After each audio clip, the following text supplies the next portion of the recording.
Hello and welcome back to another Garrison video. So this time we are going to be covering a Garrison building, but this is more going to be in the context of you actually leveling up your character's gear and getting better stuff.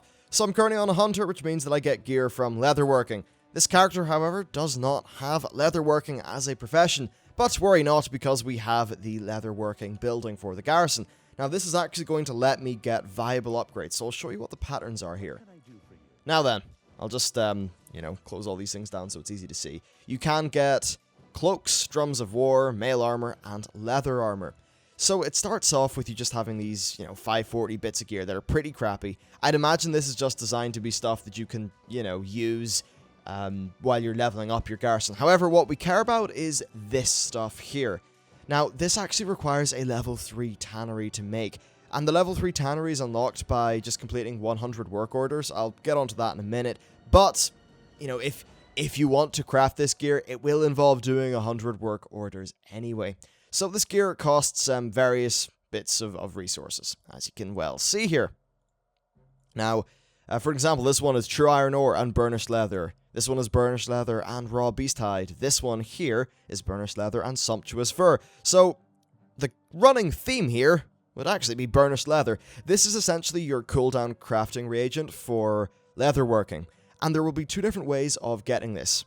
Right, and you can stack these. So, way number 1, via work orders at this building. Way number 2, making it yourself with your daily cooldown as a leather worker. So if you are a leather worker, you will be able to make more of these resources per day than you can just by having the Garrison building. So of course there is absolutely an incentive there for being a leather worker, which does pose the rather interesting question of, will having a crafting profession that is, tied into your character's your character's gear type, will that be optimal in Warlords? I suppose it probably will be, and I guess that does make sense. Within the fantasy of the game, having a rogue being good at making leather, it kind of makes sense, though I suppose that would shake up the game just a little bit. Now, on the topic of these work orders, I'll show you what this is. Now, I am showing you this on a hunter, but the process is basically the same for all the various specs. Now then, I can turn these in. So I turned in, 5 raw beast hides twice, so a total of 10. That used 2 of my work orders. And I can monitor them here. They take 4 hours each, and at the end, I will get some of that burnished leather. But you're also probably wondering, hey, what the hell's up with this stuff? All these sumptuous furs and raw beast hides and, there we go, true iron ores and things like that. Well, these are gathering things. You can pick them up with gathering professions in the world, or you can get access to them via your Garrison building. So let's run off and do that. Right, so first of all, there's the mine that's in your Garrison. And this is the barn, by the way, and we will actually be coming back here later. The mine is over here. Now, inside this mine, you will find ore. Interesting. I thought I had this unlocked in this character. Well, apparently I don't, but suffice to say you can go into the mine and get ore. It's essentially what you would expect. Now, all those furs and things are traditionally, just reagents that you would get via killing a mob in the world and then skinning it. Well, that's still a thing you can do, but you can also do this with the barn. Now, when you think of a barn, you think of something that's far nicer than what this actually is. No, you just get a trap, and this trap here, which I have got on my bars. You can get this, and you can go into Nagrand, you can find mobs, and then you can trap them. Check out my video, which is just a general overview of the barn if you want to see that in action. But suffice to say, at the very end, what happens is you get say if I trapped I think it's an Elk. An Elk, actually I can just check here, yeah, so you can see cleft hoofs and Elks give leather, talbuks and wolves give fur, and then river beasts and boars give meat. So if I were to, say, trap an Elk, then I would get a little, caged Elk thing in my bag, and I could turn that into the work order here, and that would turn into a whole bunch of the, the relevant crafting material, be that a leather, a fur, or a meat. So, basically, through the Garrison mine and this building here, I can get all of the kind of secondary reagents for making this really good gear. One thing that's absolutely worth bearing in mind, though, is that it's going to take a while to get this stuff. You will have to have completed 100 work orders, which I suppose won't be too hard to do. You'll just need to be pretty diligent. So you'll have to do that, but then also, these are expensive. There's 100 burnished leather. There's another 100. There's another 100, and another 100, and another 100, and another 100. You will use a lot of burnished leather. That's the main point here. So it's definitely going to take a while to get this stuff.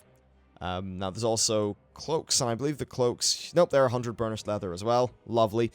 So yeah, that's what's going on there. Now, in terms of item levels, I should probably explain how things are looking in this expansion and how all this stuff measures up. Now, High Mall LFR is item level 640, so the equivalent of this.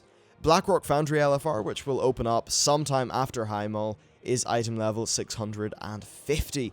So this is basically just starter raid gear. And if we compare this to the, if we just compare this to the regular dungeon gear, I think, Blackrock Spire is a level 100 normal dungeon, so, yeah, level 100 normal stuff is in around 615, and then level 100 heroic is 630, and for challenge modes, well, when you do it in challenge mode, you get a chance of getting an LFR quality bit of gear, which is, I'm level 640, but you can only do that once a day, I think. Anyway, so yeah, that's how all this stuff stacks up. This is a system that I think they're still kind of refining and thinking through, but I think it's roughly going to stay kind of how it is at the minute. So the wider implication of all this is that we're going to have more ways to get item level 640 gear, i.e. Raid Finder gear. Back in MOP, what would happen is, if you wanted that gear level or, amount of power, roughly, you would just chain run LFRs. And that suited some people and it didn't suit others. Personally, I think that de-incentivizing LFR as a way of getting gear is fine, because I think it's unhealthy gameplay to have people doing LFR content day in, day out for, just for weeks on end. Why? Well, because LFR generally is, on repeat playthroughs, less fun than normal raiding, because you're not doing it with your buddies, you're not having a sense of progression. Every single LFR attempt is the exact same. However, it's totally cool for people who want to see the content to be able to see that content. I'd say that a lot of people just would have done LFR because they wanted the gear, not because they found it fun. That means that if you do enjoy doing LFRs, well, if there are going to be other ways of people getting gear, then maybe you'll have less people doing LFRs purely for the gear, i.e., you might not have as many people who are there but don't want to be there, which I suppose could be a good thing. Another way of getting relevant gear is this guy. So he sells this 630 stuff, then the 645, i.e. slightly better than High Mall LFR stuff, and then this, which is slightly better than Blackrock Foundry LFR. That's yet another way to get gear in Warlords of Draenor. Have you seen the theme yet? There's lots of variation for your non-normal, heroic, and mythic gear. I think this is pretty cool. There's a lot of people who maybe are not into raiding or something like that, but they still enjoy having a powerful character that, maybe would allow them to go around and solo old raids, or maybe solo rares and elites throughout the world. So it's going to give those people more ways to get gear that's relevant to them. I think that's pretty cool. One final thing that I did forget to show you, though, was this in the Leatherworker. You can make this item, which will let you re-roll the secondary stats on the gear. This gear has got random secondary stats, so I suppose that maybe it won't be as well itemized as raid gear, much in the same way that some Timeless Isle gear is not as well itemized as raid gear. Now, usually I'd be against that, but I think that because this refurbishing kit thing is here, it's okay. It really sucks in the Timeless Isle if your Burden of Eternity gear just turned into a piece of crap. Well, the good news is that you can now have a way to combat that, which means that it's less of an annoying and punishing system. Because I think having to make two things at the cost of all that burnished leather just to, get the right roll of stats would really piss people off.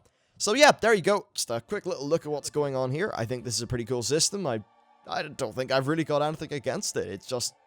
It's more variation for people's gameplay, and maybe if you're on your 4th alt trying to level it up, this will just be a more chilled out way of doing things. Because you've got to remember that on this character, for me getting this gear, there's a lot of gameplay involved. I'm either going into my mine and mining things, or I'm heading out to Nagrand and hunting animals. That's actually a good bit of gameplay there. It's sending me out into the world to get this gear. I think that's pretty cool. But anyway, that's basically it for this video. Let me know what you think about the stuff that was covered. Thanks for watching, and I'll see you next time.